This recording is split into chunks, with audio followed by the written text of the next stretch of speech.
You don't have to aim for perfection. You don't need to drag yourself through 100 miles of desert, wallowing in self-pity.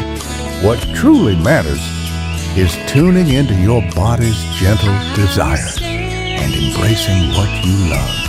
Open up about your challenges, and I'll share mine too. As we do this, life carries on.